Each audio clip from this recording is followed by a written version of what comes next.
ಮೈಯೆಲ್ಲ ಕೆರ್ಕೊಂತಿದ್ದಾನೆ ಕೋಲ್ ಎತ್ಕೊಂಡು. ಅಂದರೆ ಮೈಗೆ ಆನೆಗೆ ತುಂಬ ಕಡ್ತ ಆಗುತ್ತಲ್ಲ ಮೈ, ಅದಕ್ಕೆ. ಎಷ್ಟು ಬುದ್ಧಿವಂತ ಪ್ರಾಣಿ ಅಂತ ನೋಡಿ ಇದು ನಾನೇ. ಕೋಲ್ ತಗೊಂಡು ಎಲ್ಲಿ ಕೆರ್ಕೊಂಡ್ರೆ ಎಲ್ಲಿ ಅದಕ್ಕೆ ಇದಾಗುತ್ತೆ ಅಂತ ಗೊತ್ತಾಗುತ್ತೆ.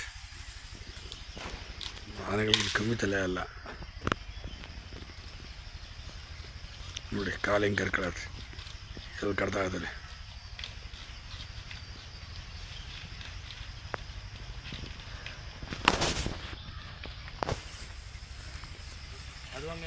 ಹ್ಞೂ ನೋಡ, ಏನು ತಲೆ ನೋಡಿ ಸರ್.